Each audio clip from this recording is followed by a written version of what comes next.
We asked Grok what the actual archaeological evidence says about Puma Punku, the ancient stone complex high in the Bolivian Andes that has been a favorite subject of ancient astronaut theorists for decades.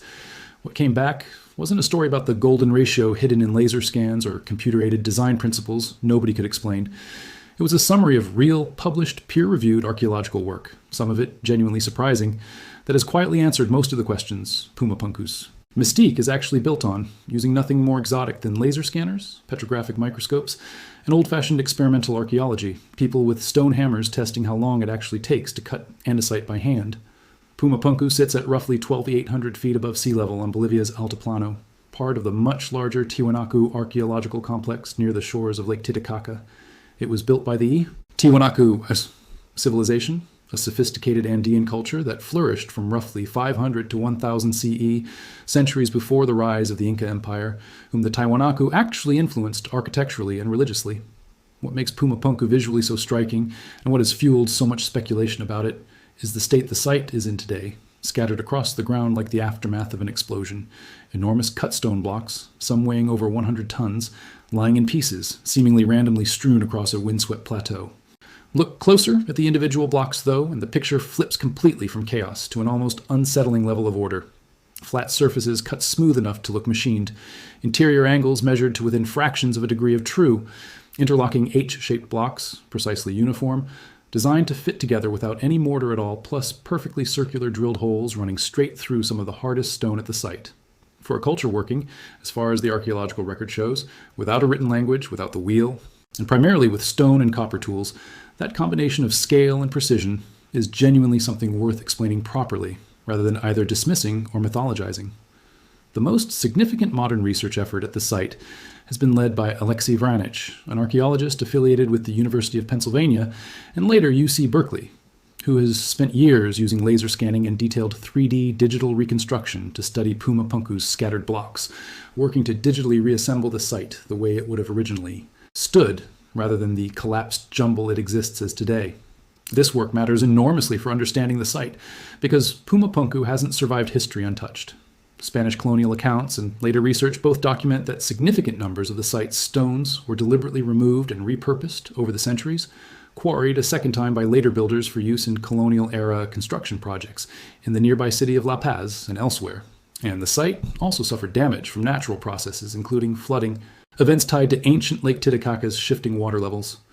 What looks today like scattered chaos is, in significant part, the result of centuries of stone theft and natural disruption, acting on a structure that was originally built as a coherent planned architectural complex. Vranich's laser scanning and digital reconstruction work has produced one of the more genuinely interesting findings in recent Puma Punku research,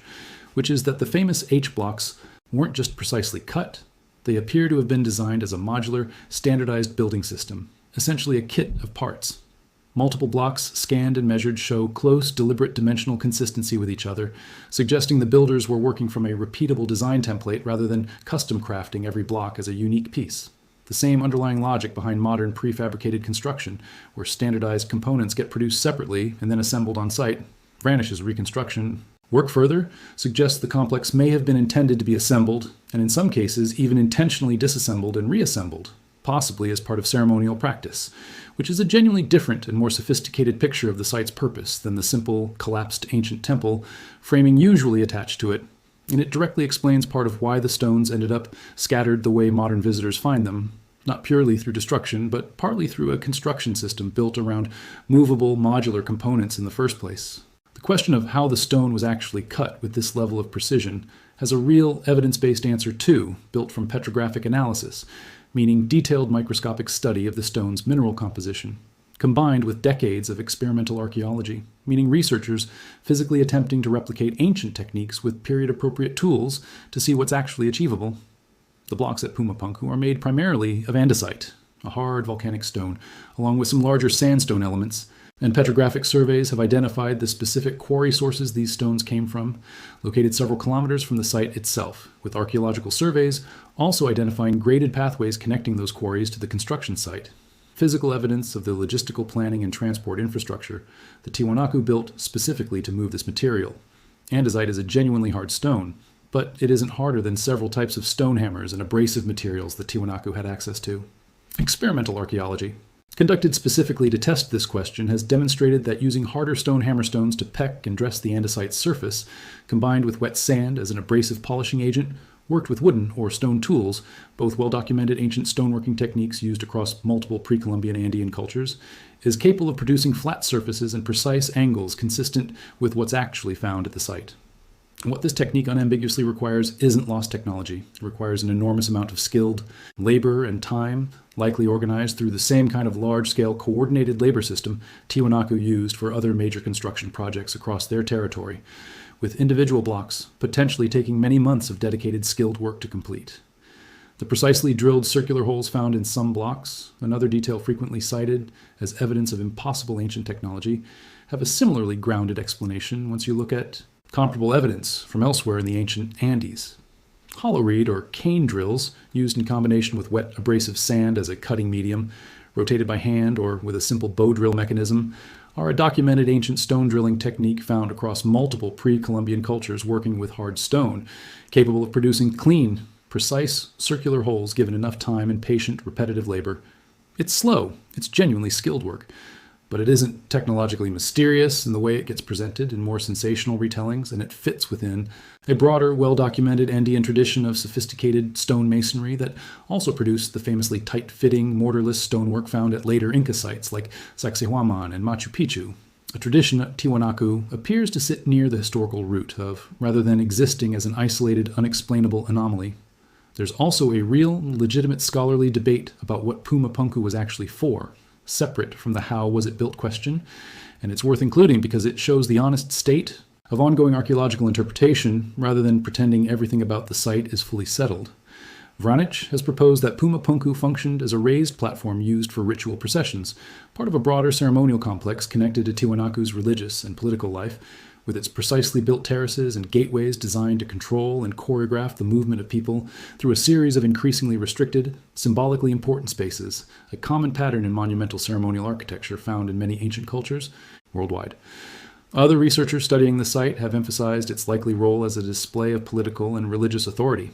essentially monumental architecture built specifically to demonstrate the Tiwanaku state's organizational power and resource control to visitors and pilgrims traveling to the site from across the wider Andean region,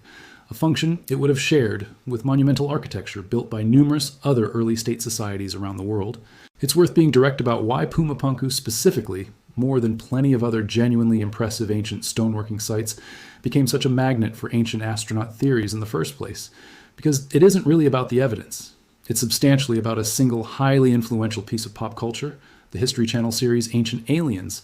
which has featured Puma Punku prominently and repeatedly across multiple seasons, presenting its precision stonework as evidence against conventional archaeological explanation in a way that has shaped public perception of the site far more than any peer-reviewed archaeological publication has managed to.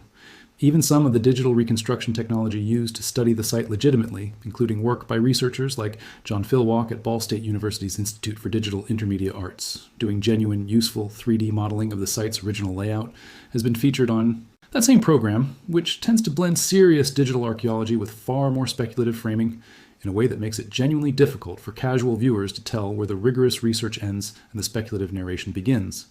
What the actual evidence supports, when you separate the real published archaeology from the version of this story that circulates in clickbait articles and speculative documentary framing, is a picture that's arguably more impressive than the mystery version, not less. A sophisticated Andean civilization, working centuries before the Inca Empire that would later become far more famous, developed an advanced modular stone construction system, sourced specific quarries kilometers away, and built dedicated transport infrastructure to move enormous stone blocks to the build site, employed real, testable, well-documented stoneworking techniques, hammerstone dressing, wet sand abrasion, reed drilling, achievable with patience and organized skilled labor rather, then metal tools, or lost technology, and used all of that to build a monumental ceremonial complex sophisticated enough in its design that modern archaeologists, using laser scanning and digital reconstruction, are still actively working out its full original layout and purpose more than 1,000 years later. That's not a mystery that needs an exotic explanation to be interesting. It's a genuinely remarkable human engineering and organizational achievement built by a culture that doesn't get nearly the recognition it deserves outside of archaeology circles, mostly because the far more dramatic and far less accurate alternative explanation is the one that ended up on television first